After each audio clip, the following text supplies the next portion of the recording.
Maduro, libéré, Maduro, libéré, Maduro, Celia, libéré, Celia, libéré, Celia.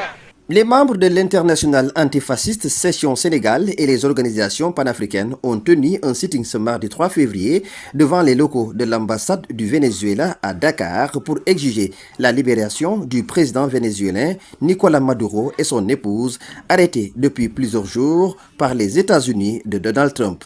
L'international antifasciste dénonce. Nous sommes là aujourd'hui debout avec tous les camarades qui sont là.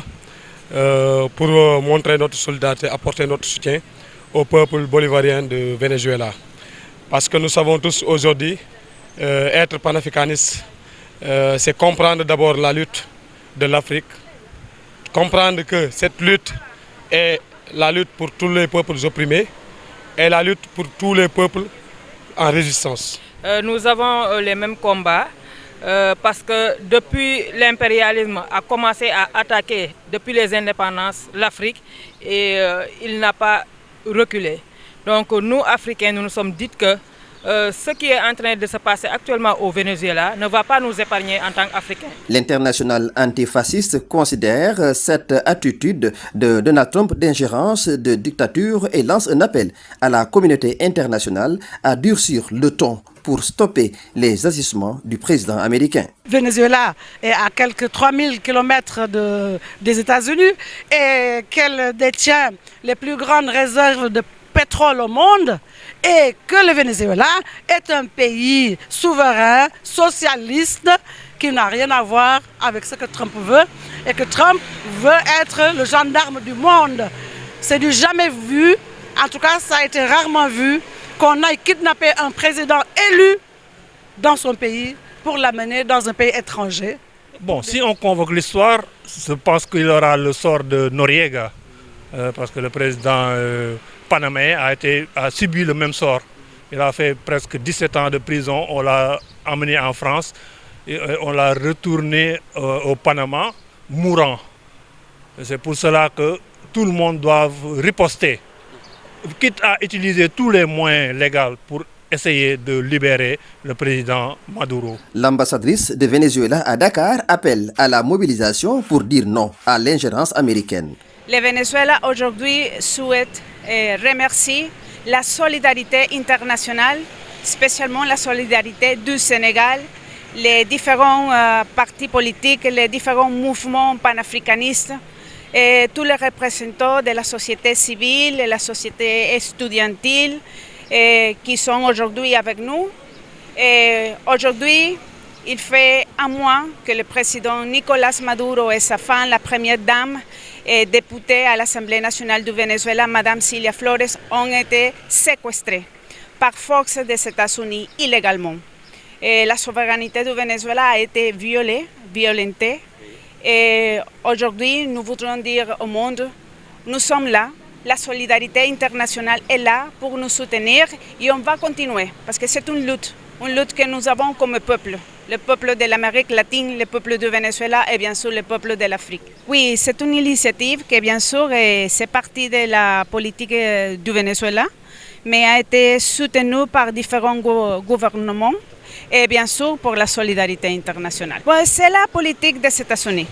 C'est l'intérêt d'avoir les ressources naturelles, pas seulement du Venezuela, mais c'est de le monde entier.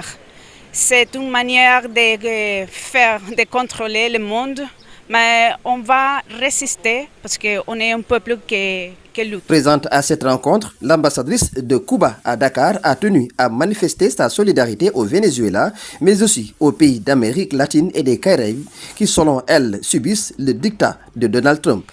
Tout le monde connaît qu'il y a une relation historique, surtout depuis le président Rafael Chávez Frías et le président Fidel Castro, duquel cette année on commémore le centenaire de sa naissance, et étant fier de son légué historique et son démarche pour la justice au niveau international, pour combattre toutes les injustices, le peuple opprimé, toutes les actions qui violent le droit international.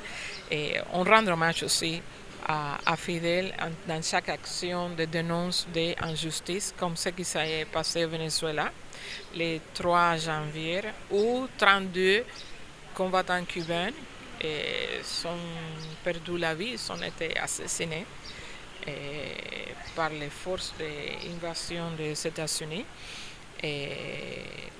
Et bien sûr, on souhaite que le président Maduro et la première combattante Cilia Flores puissent rentrer au pays. C'est un contexte où l'injustice, les menaces, les mensonges sont pris la une dans toutes les nouvelles et dans toutes les presses. Et Cuba est aussi menacée. Cuba n'est pas menacée maintenant, n'est pas menacée de maintenant, sinon ça fait 67 ans depuis le triomphe de la Révolution. Et on est sous un blocus, et je réitère, blocus par embargo. Et maintenant, récemment, dans un décret présidentiel des États-Unis, on a dit qu'on fera tout un blocus total pour l'approvisionnement de carburant, pour asphyxier l'économie cubaine et toutes sortes d'approvisionnements. Et en plus, ils osent de faire le chantage et soumettre la pression sur les pays tiers pour ceux qui osent fournir des approvisionnements de pétrole et d'autres à Cuba. Vous savez, c'est de vouloir en finir avec la population et le développement du pays.